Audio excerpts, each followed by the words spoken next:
As fall breaks out in Canada, I'm reminded of all the beauty, innocence, and gun-free fun available from our neighbors to the north.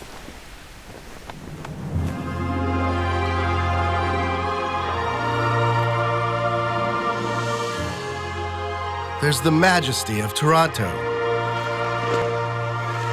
vast hockey rinks, and gallons of maple syrup that you can chug openly and guilt-free, for this maple syrup is pure and nourishing.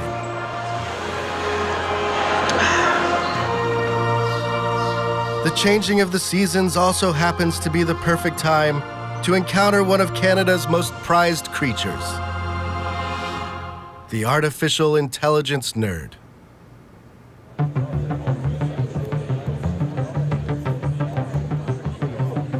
Not too long ago, these beings were rare and hidden away in university dungeons. But today, they're among the best-paid professionals in the world. Together, these creatures did something truly remarkable. Without anyone paying much notice, they gave birth to an AI revolution. They turned Canada, yes, Canada, into one of the great AI superpowers. This is the story of how all this came to be.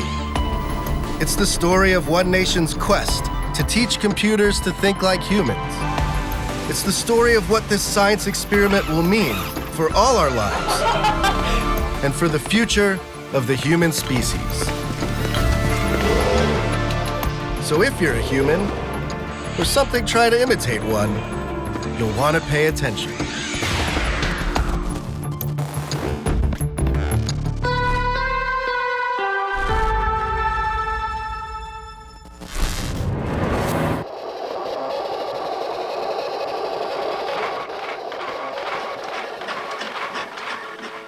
Ever since people first came up with the idea of computers, they've dreamed of imbuing them with artificial intelligence.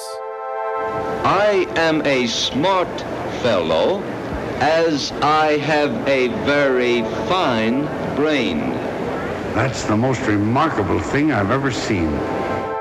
AI is just a computer that is able to mimic or simulate human thought or human behavior.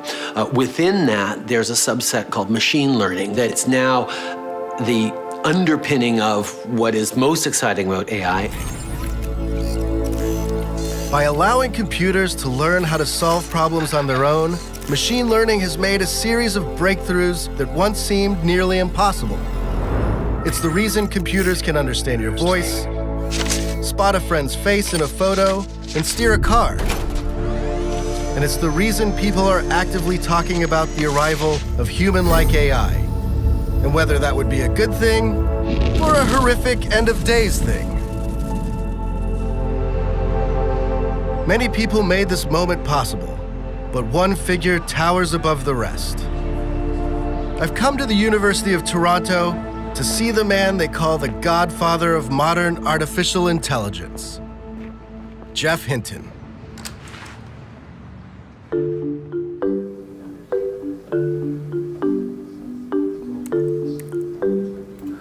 Because of a back condition, Geoff Hinton hasn't been able to sit down for more than 12 years. I hate standing. I'd much rather sit down, but if I sit down, I have a disc that comes out. So, Okay. Well, at least now standing desks are fashionable. And yeah, but I was ahead. I was standing when they weren't fashionable. Since he can't sit in a car or on a bus, Hinton walks everywhere.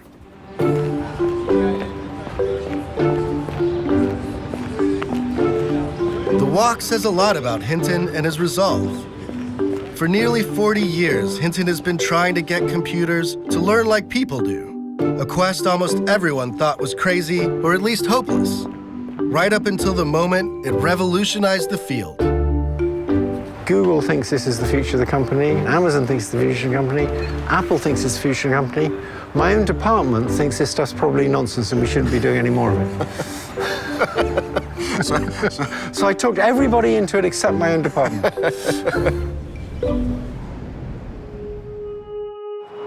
Geoff Hinton, pretty early on, became obsessed with this idea of figuring out how the mind works.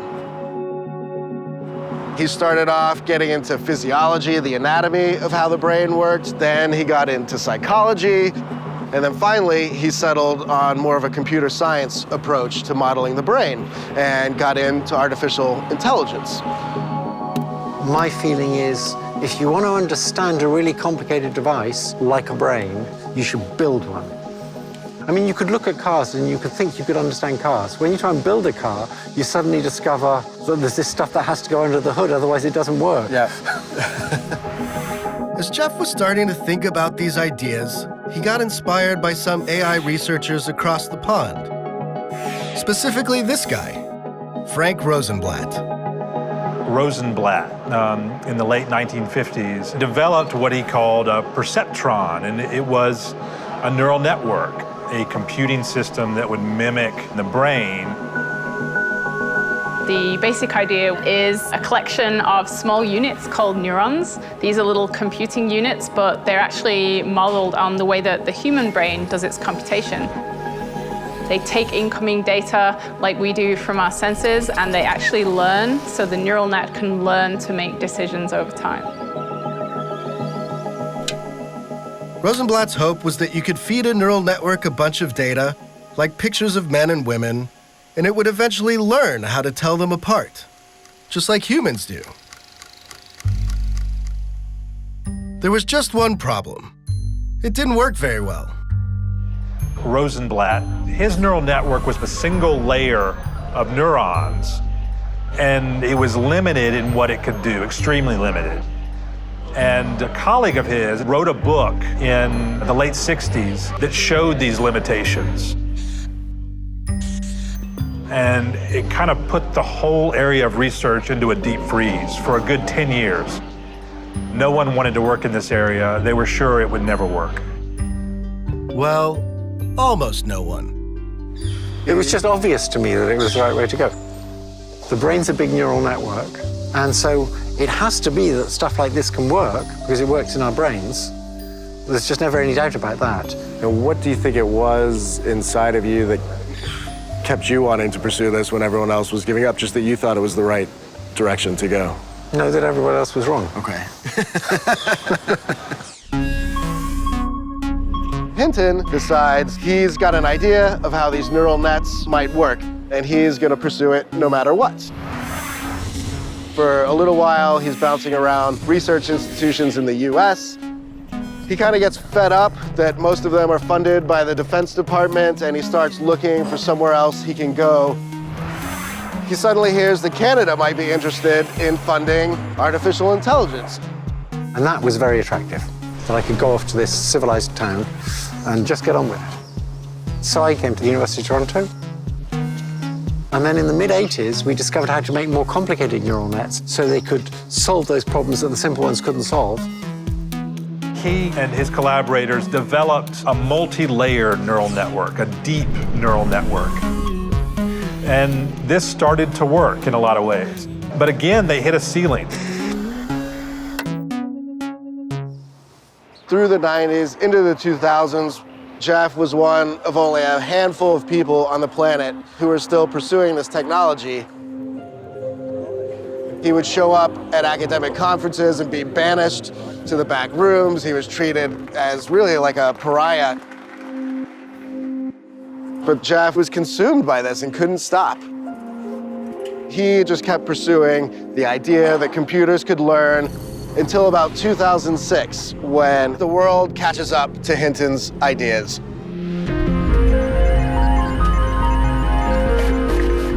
Computers were now a lot faster. And now it's behaving like I thought it would behave in the mid-80s. It's solving everything. The arrival of super-fast chips and the massive amounts of data produced on the internet gave Hinton's algorithms a magical boost. Suddenly, computers could identify what was in an image. Then, they could recognize speech and translate from one language to another. By 2012, words like neural nets and machine learning were popping up on the front page of the New York Times. Next up, we have Professor Geoffrey Hinton of the University of Toronto.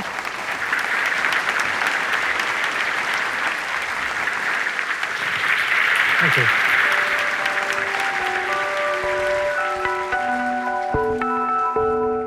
For Hinton, this is obviously a really redemptive moment.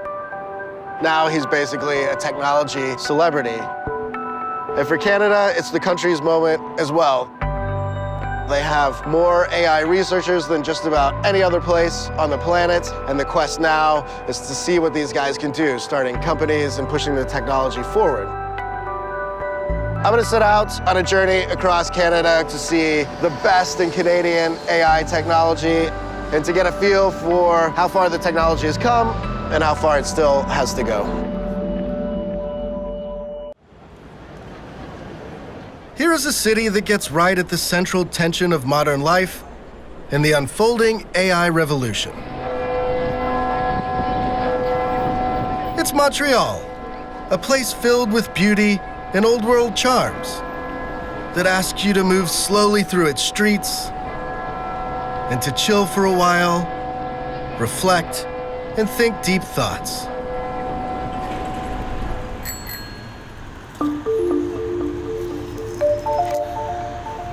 At the same time, it's one of the world's top AI research centers. Students flock here from all over the globe to get deep with machine learning and to take Geoff Hinton's ideas and figure out how to turn them into products we all use. To see just how successful they've been, look no further than your pocket. All this stuff started out as hardcore computer science, but over the last 5 years, AI has invaded our everyday lives. Your smartphone is packed full of AI-powered apps, including something like Google Translate that lets you point your phone at a magazine that's written in French and read it as if you were a local. Engineers have been trying to get computers to translate text like this for decades, but it was Geoff's neural nets that finally made it possible. Thanks, Geoff. And it's not just your smartphone. Neural networks are heading for the open road. Off we go.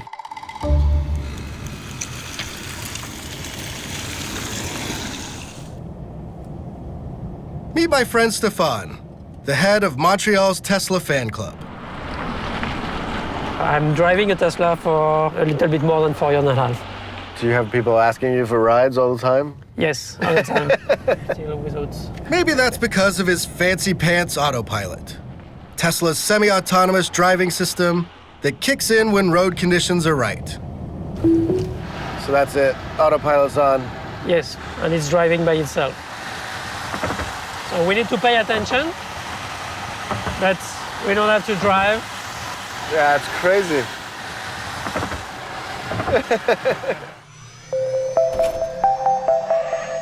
Self-driving cars are packed full of cameras, sensors, and radar.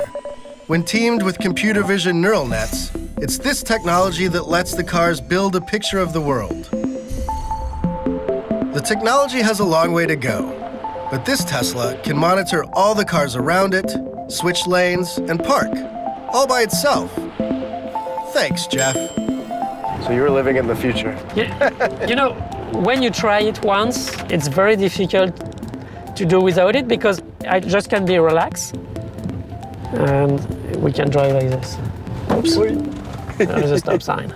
So that's why we still need to pay attention.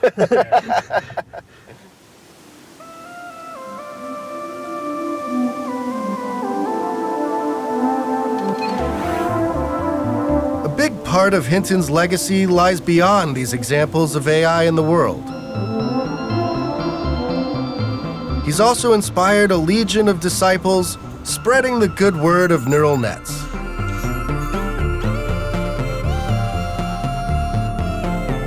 Yoshua Bengio is a professor at the University of Montreal. He's one of the researchers who glommed onto Hinton's ideas when it seemed to make little sense to do so. Over the years, he's formed a mind meld with Hinton, and together, they've come up with many of the key concepts behind modern AI. You guys worked on this stuff through the 80s, 90s, the 2000s, and then it just seemed like this totally went from computer science and research to we see it everywhere in our lives. Are even you surprised what's happened the last 5 years that it really is like sitting on all our phones? And the rate at which the progress and the industrial products have been coming out is totally something we didn't expect. Even now, it's hard to predict. Where are we going? Is it going to slow down? Or are we going to continue with this exponential increase? It's thanks to Joshua that Montreal is full of top-notch AI graduate talent. This in turn has brought tech giants like Google and Facebook to town, along with their ample checkbooks. To me, it seems like if you're good at AI, you can make $200,000–$300,000 a year. It's crazy to see how much these guys get paid now. $1 million is something quite common as a salary. Have you ever had a country offer you an incredible amount of money to come set up a lab there? Not a country, but yeah, companies, yeah. But Joshua has rejected the lucrative offers of Big Neural Net. He remains committed to the ivory towers of academia, which is a better fit for his philosophical approach to AI. You've got guys like Elon Musk and Stephen Hawking that sometimes paint this technology in a very, very dark light, that it could run amok and start doing things on its own. What do you feel when you hear people say things like that? I'm not concerned about technology running amok. The Terminator scenario, I think, is not very credible. And I also believe that if we're able to build machines that are as smart as us, they're also smart enough to understand our values and to understand our moral system and so act in a way that's good for us. Now, I think there are real concerns, which is essentially misuse of AI to influence people's minds. It's already happening with political advertising. Yeah, I mean, we've already seen like the stuff from Facebook. So I think we should be careful about this and try to regulate the use of AI in places where it's morally wrong, ethically wrong. I think we should just ban it and make it, illegal. It's comforting that Joshua has these concerns. But hop down the road from the university, and reality, or what's left of it, becomes messier. This tiny room is the home to a startup called Lyrebird. It was founded by Joshua's former students and has built an app that can clone your voice. Are you speaking about this new algorithm to copy voices? This is huge. It can make us say anything now, really anything. One of its founders is this guy, Mexican expat Jose. He taught me the art of the clone. So you will need to record yourself for a few minutes of audio. Thousands of letters danced across the amateur author's screen. When you start to eat like this, something is the matter. You guys better quit politics and take in washing. I don't know where that one came from. Okay, so create my digital voice now. Creating your digital voice takes at least 1 minute. 1 minute? My God. Yeah, so before, to create some artificial voice of someone, you would need to record yourself for at least 8 hours. Test your voice. All right, so now I get to type something. Yeah, so the moment of the truth. Okay. Once Lyrebird's AI has worked its magic, after I'm done typing... Oh, I gotta spell better. Any words I put into the app can be played back in my digital voice. And here's the crazy thing. Even words I never actually said in the first place. Artificial intelligence technology seems to be advancing very quickly. Should we be afraid? I mean, I can definitely hear my voice in there. That's really interesting. I just picked those words at random, and I definitely did not say some of them, and it's like flawless in being able to sort of pick from just about any word and manufacture it. Hello World is the best show I have ever seen. This technology seems sweet, but lends itself to all manner of trickery. I've popped back to my hotel to test out the Lyrebird technology a little bit, and you can see some really obvious ways that this could be abused. This is fake Donald Trump talking. The United States is considering, in addition to other options, stopping all trade with any country doing business with North Korea. And then you could picture somebody taking over your voice and creating some mayhem in your personal life. Now, to really put my computer voice to the test, I am going to call my dear, sweet mother and see if she recognizes me.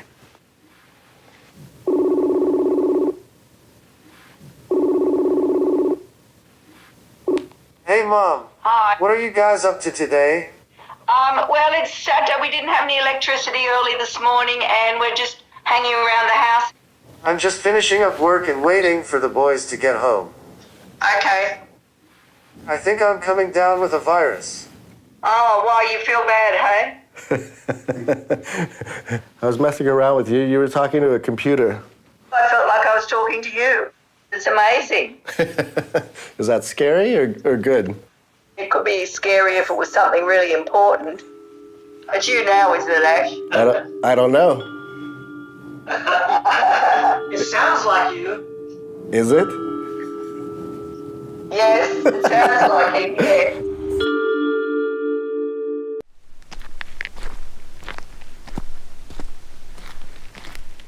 The real artificial intelligence weirdos in Canada live here, in Edmonton.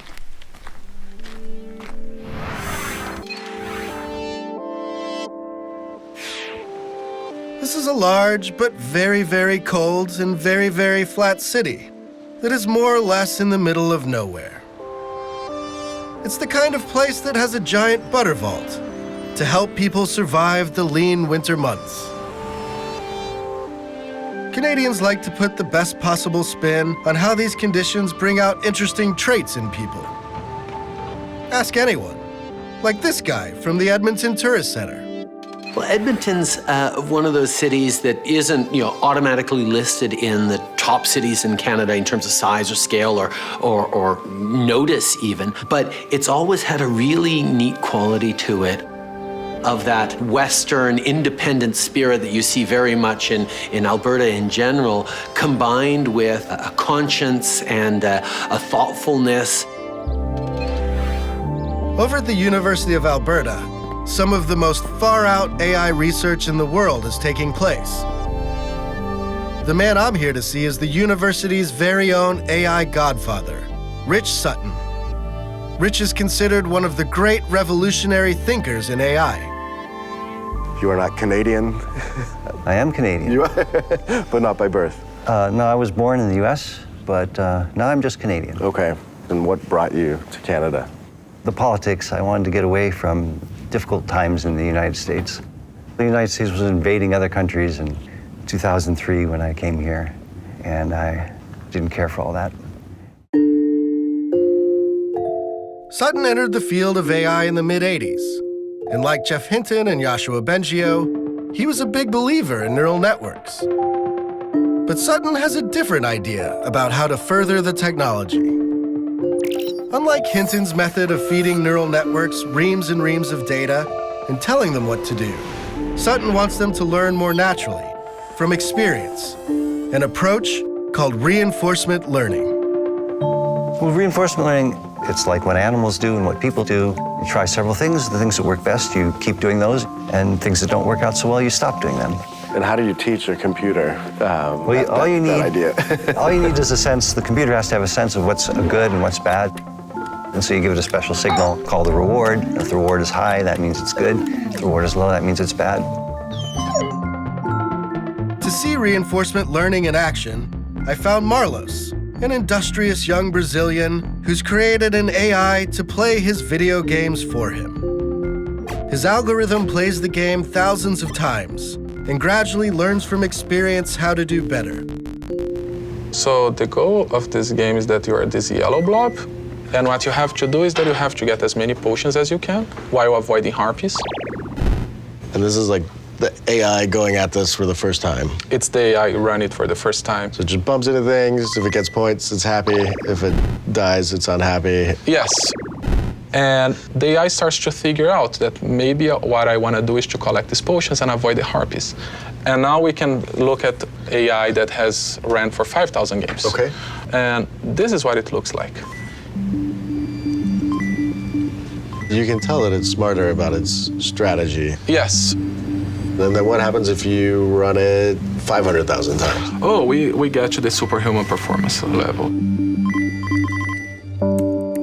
Though notching a high score is the noblest of pursuits, reinforcement learning has turned out to have all kinds of other applications. It's behind the algorithm that recommends movies and TV shows on Netflix and Amazon. It beat the world champion Go player, a feat previously thought impossible for a computer. Soon, it could read your brainwaves and determine whether you have a mental disorder. But for Sutton, all that is just the beginning. We are trying to make real intelligence. We're trying to recreate human intelligence. Humans are our example. He sees reinforcement learning as the path to what futurists call the singularity, the moment when our AI creations light up and surge past human-level intelligence. Do you have a date for the singularity, or? So we give you, it's a quite broad probability distribution, and the median is at 2040. So that means equal chance of being before or after 2040. Okay. The rationale goes like this. By 2030, we'll have the hardware. So give guys like me another 10 years to figure out the algorithms, the software to go with the hardware to do it. It's going to be exciting where we're going. If 2040 seems like a long time to wait to meet a smart robot, do not fret. Over in the experimental wing of the university, there are co-eds hard at work blurring the line between humans and machines. Are you human? Of course not. But that shouldn't keep us from chatting. Case in point, homegrown Edmontonian genius Corey Matthewson. Tell me about this guy a little bit, or yeah, this sure. it? Sure. So this is Blueberry. On Blueberry, I've deployed the improv system. So there's an artificial improv system running on Blueberry right now. Yes, that's right. Corey does improv comedy with a robot. I've been doing improv longer than I've been doing computing science. I've been doing it for 12 years, and I thought, there's no more natural convergence than taking some of these state-of-the-art systems and putting them up on stage. One day we'll make it to the moon if this planet is not to be our last. It is the sky and the moon of the universe, the sun, the sun. The sky, the moon, and the universe! The sun! The sun! The sky, the moon! I keep thinking it's like a ventriloquist sort of. This is like a new age. That's a really good way to put it, yeah. Strange twist on it. The piece that's different is that I don't know what it will say. Blueberry, I created you. I downloaded a voice into your brain so that you could perform in front of these people. But I do not know what I'm going to say. I don't know what you're going to say either. To give Blueberry the power of surreal Canadian improv, Corey made use of some tech that should be familiar by now. A neural network. Step 1. He feeds the network the dialogue from a bunch of movies. 102,000 movies to be exact. All the movies, every movie for 100 years. And that's just so it can learn language, see how somebody responds to somebody else. That's exactly right. Yeah, it builds kind of a language model. Step 2, he uses reinforcement learning to train the network, rewarding it when it makes sense and punishing it when it spits out gibberish. Time to put this wannabe kid in the hall to the test. There we go. Start improvising. Okay, campers, we're gonna get ready for a real baseball game. Grab your gloves and grab your baseball bats and let's get out there. Especially you, Franklin. Of course, I will not be much longer. Okay, well, why aren't you ready for the match? I do not have any more good news if I were your boyfriend. Okay, come on, Franklin. You know how I feel about you, but you gotta keep your head in the game right now. You will see if you do not stop here when you go, what have you done? was threatening you. I know. I'll teach you what a character of your team is going to do. Oh, Jesus, put down the bat, Franklin. What are you doing? You have nothing to hide, that's all. I've got nothing to hide. Look, this is all I am. Okay, end it there. That's great, That's man. sort of how it works. Obviously, some of the responses are a little bit weird, but then it's really funny because then as you're going along, it did hit a couple things perfectly, and then it's like, yeah. I mean, it's extra hilarious because of course, now it's going. Blueberry may not be ready for its second city audition just yet, but Corey has a higher purpose, making AI relatable. Oh, it's gonna move, it's gonna move. Holy crap. There is a fear in society of AI. So we are kind of humanizing this AI. We're taking it down a peg. We're saying, don't be afraid of this tech. Look at how cute it is. Look at how kind of naive it is. Yeah. Filters. You've done it again, Blueberry. Yes. Isn't there a flip side to that, though? Then you make it cute, and then people start to accept it, and then we wake up. I mean, I don't think that will happen in my time. The singularity may be near, or it may be not so near. But if the inhabitants of this oddly beautiful place keep pushing the technology, they just might create something alarmingly human-like one day. For Rich Sutton, it's not a question of whether we'll get there, but whether we'll be able to accept our mechanized brethren. Our society will be challenged. It's just like every time, our black people, our women people, we will do the same thing with robots eventually. Are they allowed to own property? Are they allowed to earn an income? Or do they have to be owned by someone? But a robot's obviously not a person. Right? No.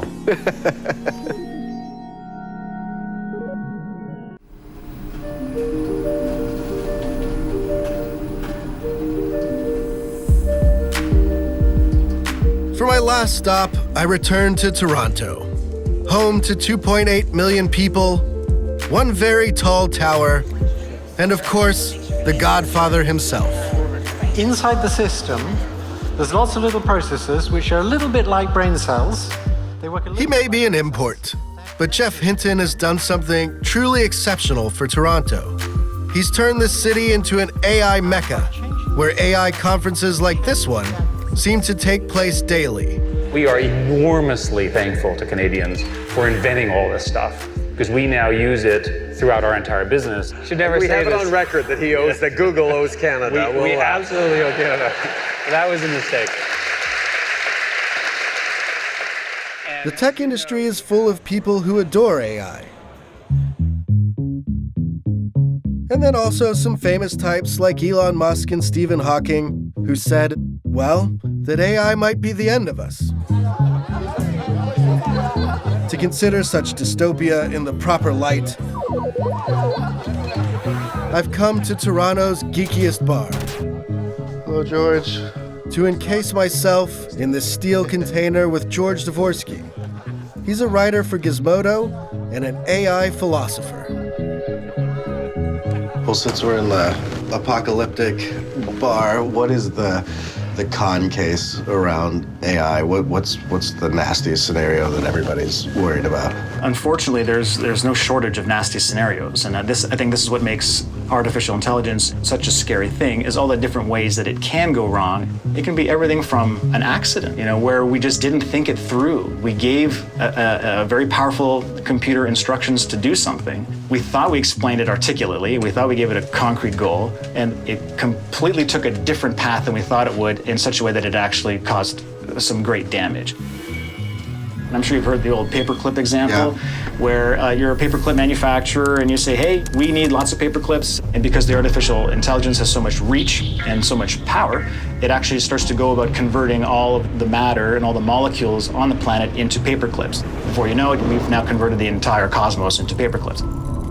It's a crazy scenario, but it's an illustrative scenario. We can't be dismissive of the perils. I think that's exceptionally dangerous. And I don't think it's too early to start raising the alarm bells about it. Being turned into Clippy sounds awful. But fear not. We'll have years to ease into that sort of suffering as AI steadily plucks off one job after another. The first to go, of course, will likely be the always screwed factory workers. Which brings us to Suzanne Gildert, a budding AI overlord and founder of robotics startup Kindred AI.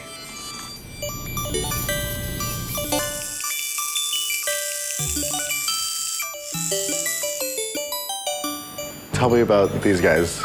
So these are research prototypes. So they're some of the first robots we built at Kindred.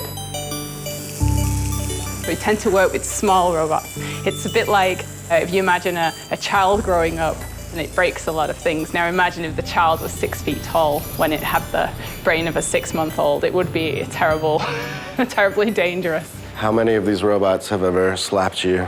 I have been hit in the face by robots a couple of times. And is that like, Suzanne seems nice enough. She makes exotic digital art. And she loves cats to the point where she's built a robotic fleet of them for the office. This one, I believe, is called Pinkfoot. It's a quadruped robot loosely based on a cat anatomy, although it's not a very highly faithful representation yet. And then when you were growing up, you would build things as well? Yeah, that's correct, yeah. So I was really enthralled by electronics at an early age. I guess most little girls would be looking at trays of beads and things, and I was looking at trays of like resistors and capacitors and little components, but having the same kind of reaction to them. But don't be fooled by the hobby electronics and the cute catbots. Suzanne is a keen businesswoman. And Kindred has recently embarked on its first commercial venture. What's going on here is we have a bank of robots that are learning. So they are continuously running, picking up objects. And these would run all day? All day, all night.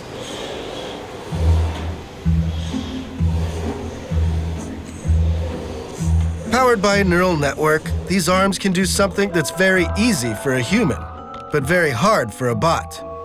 Pick up objects of different shapes and put them down. Most factories still use people to do that sort of thing. Lots and lots of people. Today, everyone's shopping on e-commerce. Thousands and thousands of different types of objects, shapes, textures, weights. How do you pick that up? Right now, it's humans. You have millions of humans in warehouses just like picking up things and putting it into another location. So we're teaching our robots how to do that. What's the hard part? It's figuring out what's a belt, what's a shirt, or it's just how to grasp it? Yeah, exactly. It's figuring out how to pick it up, right? So things will show up in any shape, right? And you got to figure out how to pick it up without dropping it, put it in the location. So it takes a lot of training. Part of that training involves, of all things, humans. Robot pilots who manually control the arms, while the AI watches and learns the finer points of grabbing. Isn't there something grim about the human training there? And yeah, it's not good to take people's jobs away, but this kind of technology coming into the workforce should make us start thinking about how we're going to pay people in the future, because AI is not just going to automate, manual labor jobs. It's going to automate things like doctors and lawyers and accountants very soon. So I think there's going to be issues. There's going to be a lot of disruption. Suzanne is a realist, but she's also an optimist.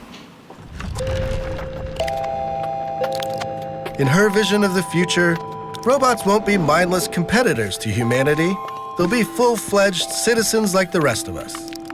one of the crazy ideas I've seen you talk about was you've got a robot and it's working in a factory and then it's got to go, maybe it gets paid a wage and it goes to buy lithium-ion batteries to keep it going. Why would that have to happen?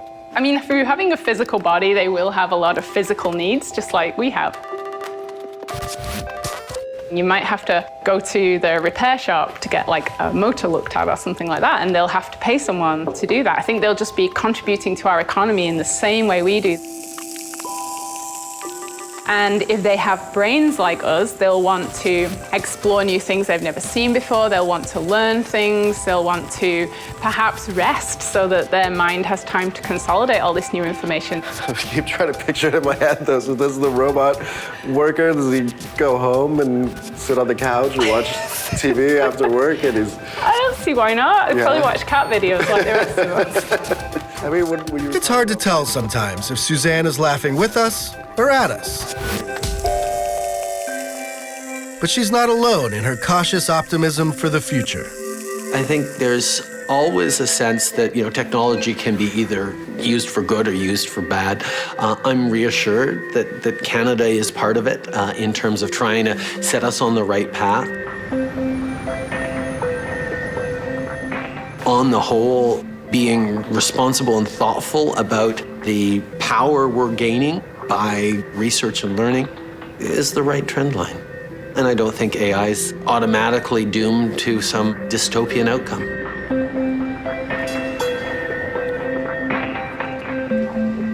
We're told that politicians will come up with policies that address massive job loss and prevent horrific inequality between the classes.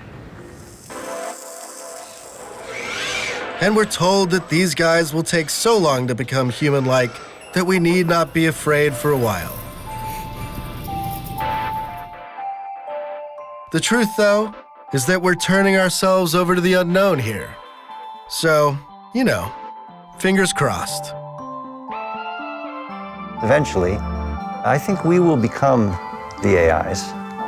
We will become the intelligent machines. We will understand how things can be smart and we can deliberately create them. So you might think of it as making a new generation, new kinds of people.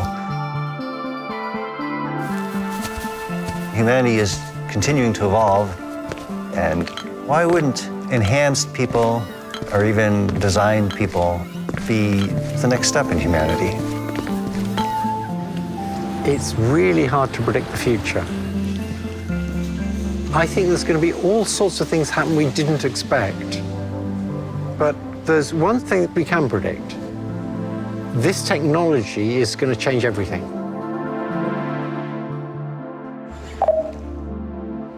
Goodbye. Goodbye. Goodbye. Goodbye.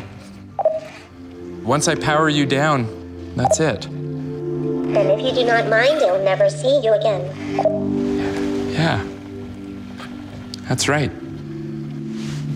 We'll end it right there. That was getting deep. That was getting really deep.